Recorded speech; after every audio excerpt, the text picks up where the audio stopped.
Well, howdy, everyone, and thank you again for joining me on the podcast today. This year has been like no other, and although much of the ranching lifestyle hasn't changed much during the pandemic, some of the rodeos and horse shows have actually been affected. But luckily, many of the state's rodeo events are held in areas that have not really been heavily impacted by the pandemic, and we were able to continue to have rodeos. We saw events continue on, and unfortunately, we did see some that broke a streak that was over 100 years long. But places like the Lazy E Arena in my hometown of Guthrie, Oklahoma, has been incredible in its ability to step up and host events that had to be moved from their original locations. So we got to see things like the National High School Rodeo finals there. There was also the Little Britches Rodeos. All these events were able to move to another location and continue on regardless of the pandemic. So although it was quite the year, and while Guthrie has been in the rodeo world limelight for the past few months, Oklahoma was not able to pull off bringing back the big one. You see, Oklahoma City had hosted the NFR from the 1960s to the mid-80s when Las Vegas placed the winning bid to become the new host. However, the pandemic-related restrictions actually forced Las Vegas to abandon the NFR this year, and that's what gave Texas the ability to host the big one in their Rangers' brand new ballpark, which is actually completely indoors in Arlington, Texas. So while I am sure that most of my listeners knew this latest development, I bet many of you didn't know the full history behind rodeo's biggest event of the year. So in this special edition, I wanted to mark the move to Arlington from Las Vegas with a special episode on the history of the National Finals Rodeo, and we're going to get right into that right after a word from our sponsors. Well, I'm proud to welcome the newest sponsor for the Rancher podcast, and that is Elite Ranch Consulting. They are your one-stop shop for protecting your real estate investment. Whether you inherited a piece of land, bought a ranch as your vacation home, or are simply looking to maximize the land you are already working, Elite Ranch Consulting's team of experts can help you make the right decisions to make your land profitable. Visit EliteRanchConsulting.com today to learn more about how they can protect your American dream. Our story starts in 1936 when a few disgruntled cowboys and cowgirls formed the precursor to the PRCA. They actually called it the Cowboys Turtle Association. And if you want to learn more about that name, you'll have to tune in for my future episode on the history of the PRCA. And while it started as a group of like-minded competitors who were protecting themselves and their livelihoods from the owners and the event promoters who were just trying to use them to make a quick buck, by the 1950s, the PRCA had evolved from what was essentially a small group of cowboys into a union of sorts, much like the NFL and the NBA Players Association, and it became the governing body of the events that turned into things like the NFR. So in 1958, just a quick 22 years later, they got together to establish which events to include and what, and that became the National Finals Rodeo. The first NFR was actually held in Dallas in 1959 at the Fair Parks Livestock Coliseum, which is a far cry from the sold-out Thomas and Mack or even the Globe Life Field. But it was a great place to host this because you had people from all over the state of Texas who knew about the Fair Park and were willing to come in to watch a good rodeo. And there's actually a story from the Dallas Morning News, and it's pretty interesting. It says that this is from the year that the rodeo was held in Dallas in 1958. It says, Van Cronkite pointed out that rodeo today is a booming sport, which now covers 35 states from coast to coast and draws an annual attendance of some 14 million, ranking it with Major League Baseball and college football as one of the most popular spectator sports in the nation. That first year, tickets were $4 and $6, which helped pay for the $57,500 purse. And that was a record at that time for a 5-day rodeo. Now, that's a pretty interesting story from the Dallas Morning News because it sheds light on a few things. I don't know the exact attendance numbers of rodeo, but I do know 14 million back then was a huge number, and probably not a number that we really have gotten close to until the last couple years. And we actually honestly have COVID to thank for that.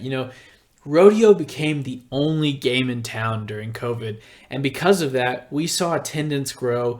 And I've heard from plenty of people at rodeos across the nation who said there was not a single night that we weren't sold out. So I know a lot of bad things came out of COVID, but rodeo has a lot to be thankful for in the last couple years. And to think that tickets were $4 to $6 back then, and tickets are a little bit pricier than that these days. But a $57,500 purse, pretty good rodeos getting around the $130,000. So not much change between back then and now, but really an interesting story. So we'll get back into it. The NFR remained in Dallas for 3 years, but then it went ahead and headed out west to Los Angeles. And that rodeo, when it got to Los Angeles, was held in the Los Angeles Memorial Sports Arena on the south side of the USC campus. And I've been there. That is about as city as you can get. I mean, it's not New York City, it's not Madison Square Garden where we had a lot of rodeos, but think about an Ice Cube song or anything else about Compton. That is where the Los Angeles Memorial Sports Arena is. So it's pretty interesting that it was held there. And this was mainly known as the Trojan basketball team's arena until the early 2000s, when it was actually demolished to make room for new sporting arenas. And today, not only are there USC arenas there, but the Los Angeles Rams were playing there until their new stadium opens in 2021, and plenty of other teams have competed there. But I digress.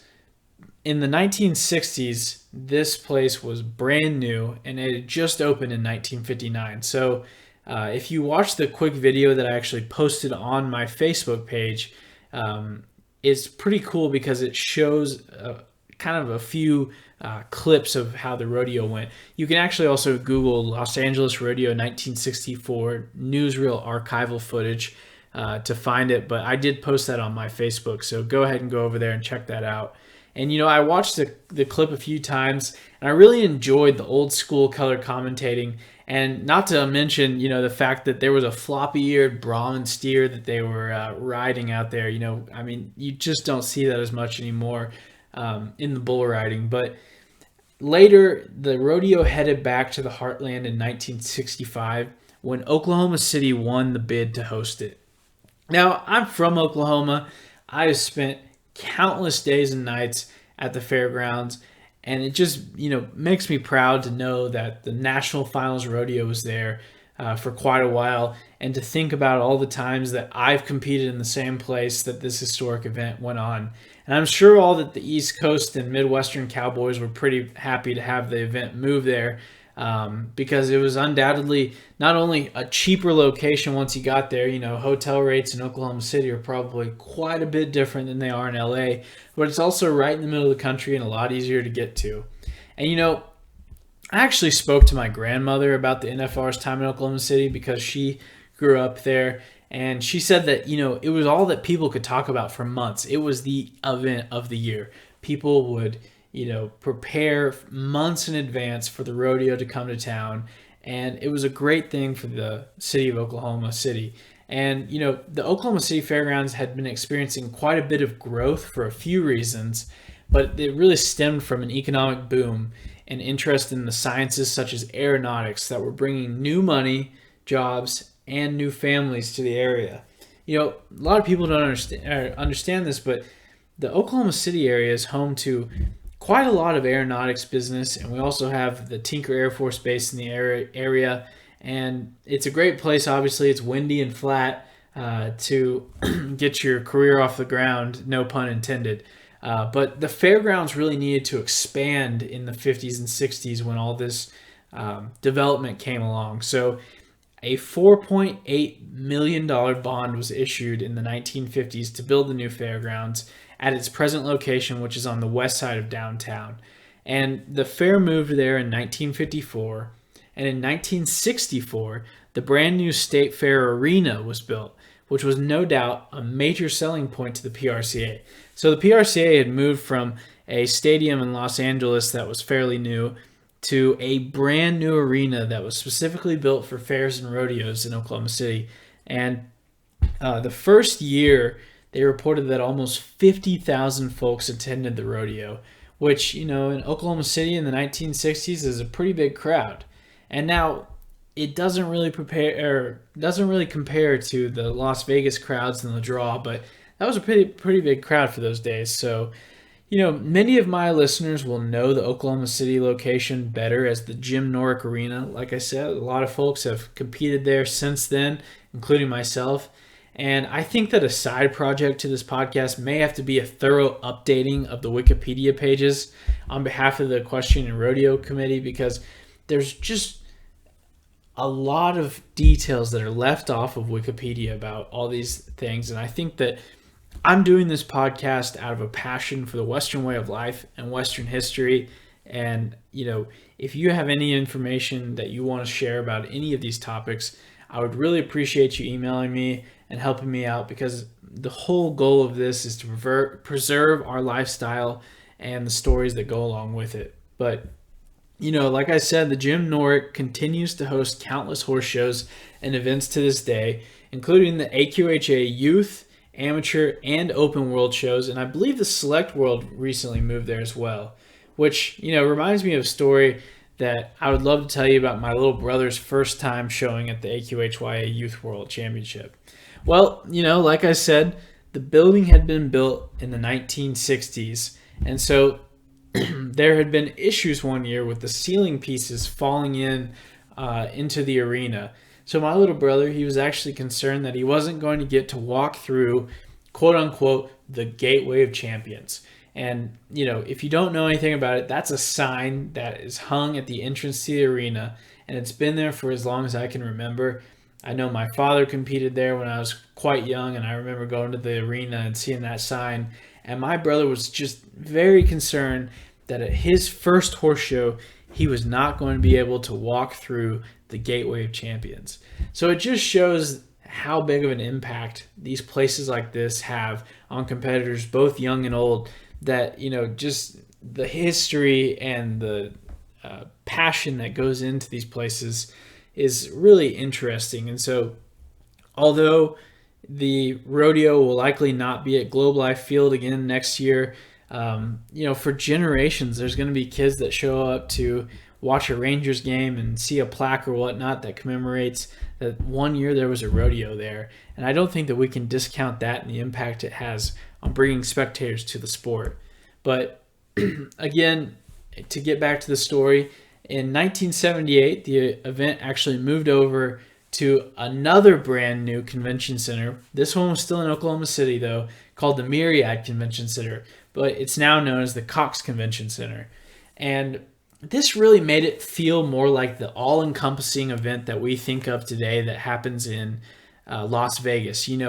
Everyone was right downtown. You could walk from your hotel over to the convention center. You could stay right there.